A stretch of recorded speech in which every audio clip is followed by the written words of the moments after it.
क्या भारत के उत्तर पूर्व को देश से अलग करने की कोई बड़ी साजिश रची जा रही है? चिकन नेक कॉरिडोर पर बढ़ते तनाव की पूरी सच्चाई।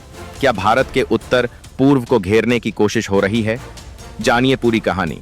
भारत के पूर्वोत्तर क्षेत्र को देश के शेष भाग से जोड़ने वाला सिलीगुड़ी कॉरिडोर लंबे समय से रणनीतिक दृष्टि से अत्यंत महत्वपूर्ण माना जाता रहा है। यह वह भूभाग है जिसकी चर्चा अक्सर राष्ट्रीय सुरक्षा, क्षेत्रीय स्थिरता और भू राजनीतिक समीकरणों के संदर्भ में की जाती है। हाल के समय में इस क्षेत्र को लेकर जिस प्रकार की चर्चाएं तेज हुई हैं, उन्होंने एक बार फिर इस सवाल को केंद्र में ला खड़ा किया है कि आखिर इस इलाके का महत्व इतना अधिक क्यों है और इसे लेकर समय समय पर विभिन्न प्रकार की आशंकाएं क्यों सामने आती रहती हैं। जब किसी देश की भौगोलिक संरचना में कोई ऐसा क्षेत्र मौजूद हो जो उसके बड़े हिस्से को दूसरे महत्वपूर्ण हिस्से से जोड़ता हो, तो स्वाभाविक रूप से उसका महत्व बढ़ जाता है। सिलीगुड़ी कॉरिडोर भी कुछ इसी प्रकार का क्षेत्र है। इसकी भौगोलिक स्थिति ऐसी है कि यह भारत के पूर्वोत्तर राज्यों को मुख्य भूमि से जोड़ने वाली एक महत्वपूर्ण कड़ी का काम करता है। आधारभूत ढांचे का विकास और प्रशासनिक निगरानी को हमेशा प्राथमिकता दी जाती रही है। पिछले कुछ वर्षों में भारत ने सीमावर्ती क्षेत्रों के विकास पर विशेष ध्यान दिया है। सड़क निर्माण, रेलवे विस्तार, नए पुलों का निर्माण, संचार नेटवर्क का आधुनिकीकरण और सुरक्षा ढांचे को मजबूत करने जैसे कई कदम उठाए गए हैं। सरकार का मानना है कि सीमावर्ती क्षेत्रों को मजबूत बनाना केवल सुरक्षा का प्रश्न नहीं है, बल्कि वहां रहने वाले लोगों के जीवन स्तर को बेहतर बनाने और आर्थिक गतिविधियों को बढ़ावा देने का भी एक महत्वपूर्ण माध्यम है।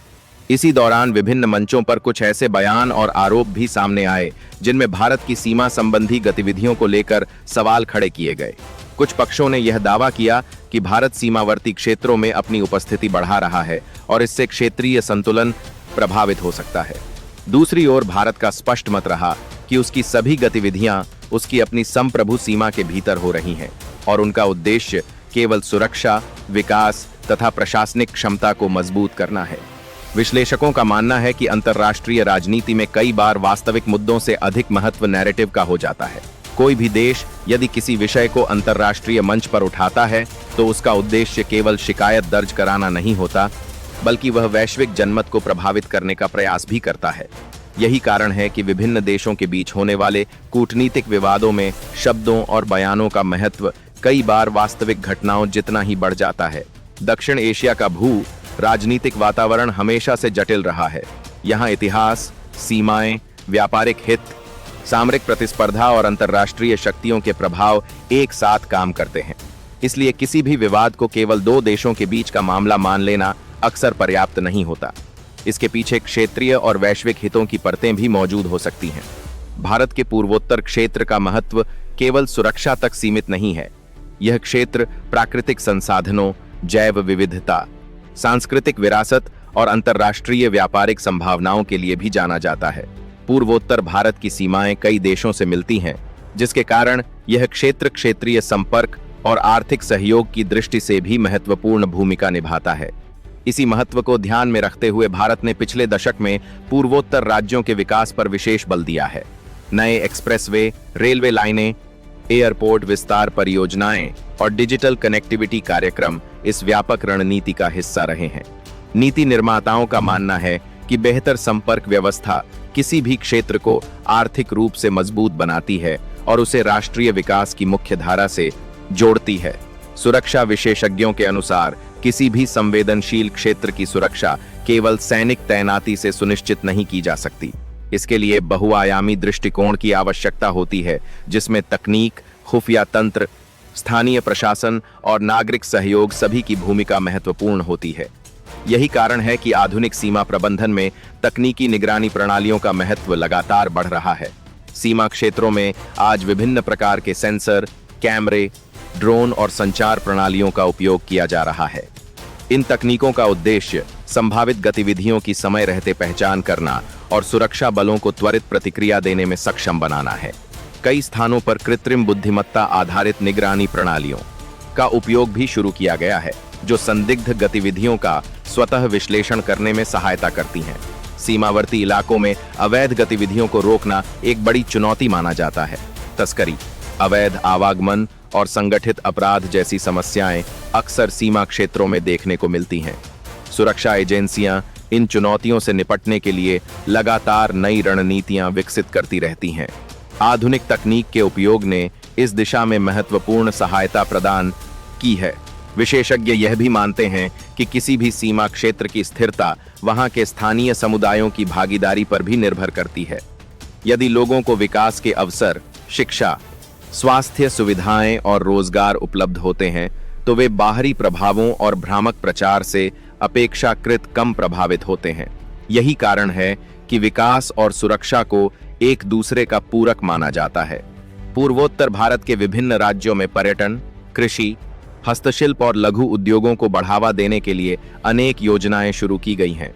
इन प्रयासों का उद्देश्य क्षेत्रीय अर्थव्यवस्था को मजबूत बनाना और युवाओं के लिए नए अवसर पैदा करना है।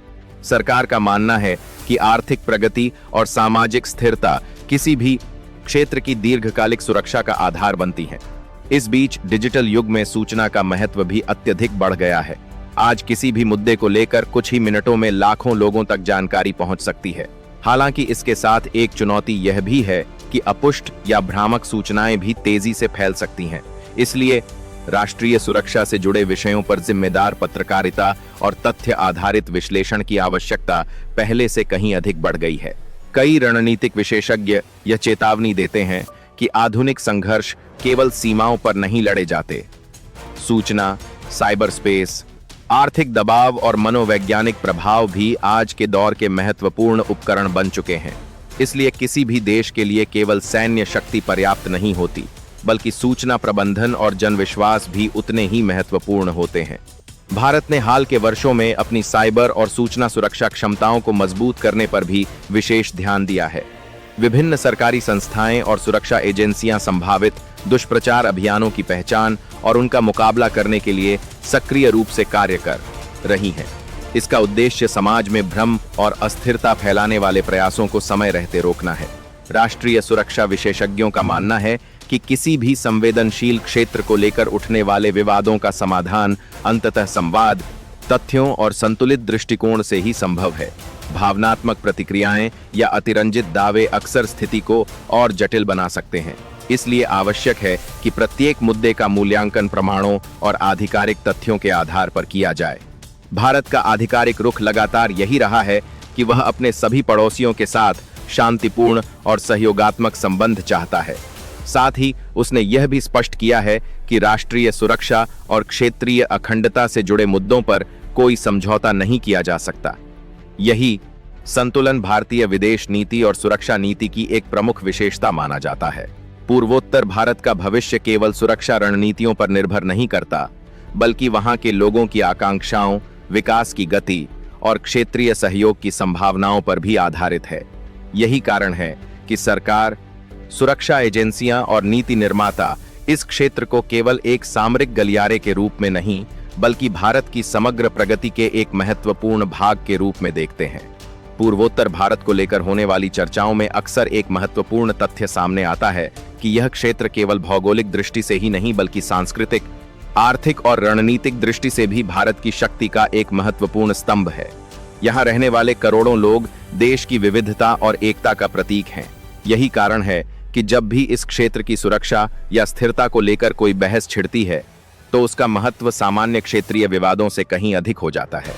बीते कुछ वर्षों में पूर्वोत्तर राज्यों में जिस प्रकार आधारभूत ढांचे का विस्तार हुआ है, उसने पूरे क्षेत्र की तस्वीर बदलनी शुरू कर दी है। कभी जिन इलाकों तक पहुंचना कठिन माना जाता था, वहां अब बेहतर सड़कें, नए पुल और आधुनिक परिवहन सुविधाएं दिखाई देने लगी हैं। इन परियोजनाओं का उद्देश्य केवल यात्रा को आसान बनाना नहीं, बल्कि व्यापार, निवेश और स्थानीय अर्थव्यवस्था को नई गति देना भी है। विशेषज्ञों का मानना है कि किसी भी सीमावर्ती क्षेत्र को मजबूत बनाने का सबसे प्रभावी तरीका केवल सैन्य उपस्थिति बढ़ाना नहीं, बल्कि वहां विकास की ऐसी नींव तैयार करना है जो लंबे समय तक स्थिरता सुनिश्चित कर सके। जब किसी क्षेत्र में रोजगार के अवसर बढ़ते हैं, शिक्षा और स्वास्थ्य सुविधाएं बेहतर होती हैं और लोगों को आर्थिक प्रगति के नए रास्ते मिलते हैं, तब बाहरी प्रभावों के लिए वहां जगह कम हो जाती है। भारत की पूर्वोत्तर नीति भी इसी सोच पर आधारित दिखाई देती है। विभिन्न राज्यों में औद्योगिक निवेश को प्रोत्साहित किया जा रहा है, पर्यटन क्षेत्र को विकसित किया जा रहा है और स्थानीय उत्पादों को राष्ट्रीय तथा अंतर्राष्ट्रीय बाजारों तक पहुंचाने के प्रयास किए जा रहे हैं। बांस उद्योग, हस्तशिल्प, कृषि आधारित उद्योग और खाद्य प्रसंस्करण जैसे क्षेत्रों में नई संभावनाएं विकसित की जा रही हैं। इस विकास यात्रा का एक महत्वपूर्ण पहलू क्षेत्रीय संपर्क भी है। भारत लंबे समय से पूर्वोत्तर को दक्षिण पूर्व एशिया के साथ जोड़ने की व्यापक रणनीति पर काम कर रहा है। विभिन्न अंतर्राष्ट्रीय संपर्क परियोजनाएं इसी उद्देश्य को ध्यान में रखकर आगे बढ़ाई जा रही हैं। नीति विशेषज्ञों का मानना है कि यदि पूर्वोत्तर क्षेत्र व्यापार और संपर्क का एक प्रमुख केंद्र बनता है तो इससे न केवल स्थानीय अर्थव्यवस्था मजबूत होगी बल्कि पूरे क्षेत्र की रणनीतिक स्थिति भी और अधिक सुदृढ़ होगी। इसी संदर्भ में सिलीगुड़ी कॉरिडोर का महत्व और बढ़ जाता है। यह केवल एक सड़क या रेल मार्ग का प्रश्न नहीं है बल्कि पूरे पूर्वोत्तर क्षेत्र के आर्थिक और प्रशासनिक संपर्क का आधार है। यही कारण है कि यहाँ की सुरक्षा व्यवस्था को अत्यंत गंभीरता से लिया जाता है और किसी भी संभावित जोखिम का लगातार मूल्यांकन किया जाता है। सुरक्षा एजेंसियों का कार्य केवल सीमाओं की निगरानी तक सीमित नहीं होता, उन्हें लगातार बदलते सुरक्षा वातावरण को समझना पड़ता है। आधुनिक समय में चुनौतियां कई रूपों में सामने आती हैं। कभी ये अवैध गतिविधियों के रूप में दिखाई देती हैं, कभी साइबर माध्यमों से तो कभी दुष्प्रचार अभियानों के रूप में। इसलिए राष्ट्रीय सुरक्षा का दायरा पहले की तुलना में कहीं अधिक व्यापक हो चुका है। सूचना युद्ध को आज की दुनिया में एक महत्वपूर्ण चुनौती माना जाता है। सोशल मीडिया और डिजिटल प्लेटफॉर्म के विस्तार ने सूचनाओं के प्रसार को बेहद तेज बना दिया है। इसका सकारात्मक पक्ष यह है कि जानकारी तेजी से लोगों तक पहुंचती है, लेकिन इसका नकारात्मक पक्ष यह है कि गलत या भ्रामक सूचनाएं भी उतनी ही तेजी से फैल सकती हैं। यही कारण है कि सुरक्षा विशेषज्ञ लगातार इस बात पर जोर देते हैं कि किसी भी संवेदनशील विषय पर जानकारी प्राप्त करते समय विश्वसनीय स्रोतों का उपयोग किया जाना चाहिए। भारत सहित दुनिया के कई देशों ने सूचना सुरक्षा को राष्ट्रीय सुरक्षा का अभिन्न हिस्सा मानना शुरू कर दिया है। विभिन्न एजेंसियां ऐसे अभियानों की निगरानी करती हैं जिनका उद्देश्य जनमत को प्रभावित करना या समाज में भ्रम की स्थिति पैदा करना हो सकता है। इस प्रकार की चुनौतियों का मुकाबला केवल तकनीकी साधनों से नहीं बल्कि जागरूक नागरिकों और जिम्मेदार संस्थाओं के सहयोग से भी किया जाता है। पूर्वोत्तर भारत के संदर्भ में भी यह पहलू महत्वपूर्ण है। यहाँ अनेक समुदाय, भाषाएं और सांस्कृतिक परंपराएं मौजूद हैं। यह विविधता इस क्षेत्र की सबसे बड़ी ताकत है, लेकिन किसी भी विविध समाज की तरह यहाँ भी सामाजिक सौहार्द और विश्वास को बनाए रखना आवश्यक होता है। इसलिए विकास, संवाद और सहभागिता को हमेशा प्राथमिकता दी जाती है। सुरक्षा विश्लेषकों का मानना है कि किसी भी क्षेत्र की स्थिरता केवल बाहरी खतरों से प्रभावित नहीं होती बल्कि आंतरिक परिस्थितियां भी उतनी ही महत्वपूर्ण होती हैं। यदि शासन व्यवस्था प्रभावी हो, विकास योजनाएं सफल हों और जनता का विश्वास बना रहे तो किसी भी प्रकार की अस्थिरता की संभावना कम हो जाती है। इसी कारण सरकारें विकास और सुरक्षा को साथ लेकर चलने का प्रयास करती हैं। पिछले कुछ वर्षों में पूर्वोत्तर राज्यों में शिक्षा और स्वास्थ्य के क्षेत्र में भी उल्लेखनीय निवेश देखने को मिला है। नए शैक्षणिक संस्थान, मेडिकल कॉलेज, अस्पताल और कौशल विकास केंद्र स्थापित किए गए हैं। इन पहलों का उद्देश्य स्थानीय युवाओं को बेहतर अवसर प्रदान करना और उन्हें राष्ट्रीय तथा वैश्विक अर्थव्यवस्था से जोड़ना है। युवा किसी भी समाज की सबसे बड़ी शक्ति होते हैं। यदि उन्हें सही अवसर और संसाधन मिलें तो वे विकास के वाहक बनते हैं। पूर्वोत्तर भारत के लाखों युवा आज खेल, शिक्षा, विज्ञान, तकनीक और उद्यमिता के क्षेत्र में अपनी पहचान बना रहे हैं। यह परिवर्तन क्षेत्र के भविष्य को नई दिशा देने वाला माना जा रहा है। वहीं सुरक्षा ढांचे के आधुनिकीकरण की प्रक्रिया भी लगातार जारी है। सीमावर्ती क्षेत्रों में बेहतर संचार प्रणाली, उन्नत निगरानी उपकरण और आधुनिक प्रशिक्षण कार्यक्रम लागू किए जा रहे हैं। इन प्रयासों का उद्देश्य सुरक्षा बलों की क्षमता को बढ़ाना और उन्हें बदलती चुनौतियों के अनुरूप तैयार करना है। सीमा प्रबंधन में स्थानीय समुदायों की भूमिका को भी महत्वपूर्ण माना जाता है। सीमावर्ती क्षेत्रों में रहने वाले नागरिक अक्सर सुरक्षा एजेंसियों के लिए महत्वपूर्ण सहयोगी साबित होते हैं। उनके अनुभव और स्थानीय जानकारी कई बार संभावित समस्याओं की पहचान करने में मदद करती है। इसलिए नागरिक सुरक्षा सहयोग को मजबूत बनाने पर विशेष ध्यान दिया जाता है। रणनीतिक विशेषज्ञों के अनुसार भविष्य की चुनौतियां केवल पारंपरिक नहीं होंगी। जलवायु परिवर्तन, प्राकृतिक आपदाएं, साइबर खतरे और वैश्विक आर्थिक उतार चढ़ाव भी राष्ट्रीय सुरक्षा को प्रभावित कर सकते हैं।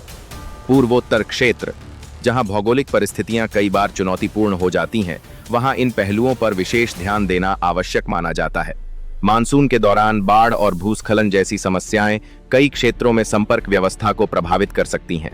इसी कारण बुनियादी ढांचे के निर्माण में अब आपदा प्रतिरोधी तकनीकों का उपयोग बढ़ाया जा रहा है। सरकार और विशेषज्ञ यह सुनिश्चित करने का प्रयास कर रहे हैं कि विकास परियोजनाएं केवल वर्तमान आवश्यकताओं को पूरा न करें, बल्कि भविष्य की चुनौतियों का सामना करने में भी सक्षम हों। आर्थिक दृष्टि से भी पूर्वोत्तर भारत की संभावनाएं तेजी से बढ़ रही हैं। पर्यटन, जैविक कृषि, ऊर्जा उत्पादन और सीमा पार व्यापार जैसे क्षेत्रों में उल्लेखनीय अवसर मौजूद हैं। यदि इन अवसरों का प्रभावी उपयोग किया जाए तो यह क्षेत्र आने वाले वर्षों में भारत की विकास कहानी का एक प्रमुख केंद्र बन सकता है। यही कारण है कि राष्ट्रीय नीति में पूर्वोत्तर को विशेष महत्व दिया जाता है। इसे केवल सीमावर्ती क्षेत्र के रूप में नहीं, बल्कि विकास, संपर्क और क्षेत्रीय सहयोग के एक महत्वपूर्ण केंद्र के रूप में देखा जा रहा है। विभिन्न योजनाएं और कार्यक्रम इसी व्यापक दृष्टिकोण को ध्यान में रखकर तैयार किए जाते हैं। अंतर्राष्ट्रीय स्तर पर भी भारत लगातार यह संदेश देता रहा है कि क्षेत्रीय स्थिरता और सहयोग सभी देशों के हित में है। संवाद, व्यापार और पारस्परिक सम्मान पर आधारित संबंध किसी भी क्षेत्र को अधिक सुरक्षित और समृद्ध बना सकते हैं। हालांकि इसके साथ साथ राष्ट्रीय हितों और सुरक्षा आवश्यकताओं की रक्षा भी उतनी ही महत्वपूर्ण मानी जाती है। इसी संतुलन के साथ भारत अपनी नीतियों को आगे बढ़ाने का प्रयास करता है। एक ओर विकास, सहयोग और संपर्क पर बल दिया जाता है, वहीं दूसरी ओर सुरक्षा ढांचे को भी मजबूत रखा जाता है ताकि किसी भी संभावित चुनौती का प्रभावी ढंग से सामना किया जा सके। आज जब पूर्वोत्तर भारत और सिलीगुड़ी कॉरिडोर जैसे विषय चर्चा में हैं, तब यह समझना आवश्यक है कि इनका महत्व केवल किसी एक घटना या विवाद तक सीमित नहीं है। ये विषय राष्ट्रीय एकता, आर्थिक प्रगति, क्षेत्रीय स्थिरता और भविष्य की रणनीतिक दिशा से जुड़े हुए हैं। यही कारण है कि इनके बारे में चर्चा करते समय संतुलित दृष्टिकोण, तथ्यात्मक जानकारी और दीर्घकालिक सोच की आवश्यकता होती है। भारत की दृष्टि में पूर्वोत्तर केवल मानचित्र का एक हिस्सा नहीं, बल्कि उसकी विविधता, संभावनाओं और भविष्य का एक महत्वपूर्ण अध्याय है। इसलिए इस क्षेत्र की सुरक्षा, समृद्धि और विकास को सुनिश्चित करना केवल एक प्रशासनिक दायित्व नहीं, बल्कि राष्ट्रीय प्राथमिकता का विषय माना जाता है। और यही वह सोच है जो आने वाले वर्षों में इस पूरे क्षेत्र की दिशा और दशा को निर्धारित करने में महत्वपूर्ण भूमिका निभाएगी।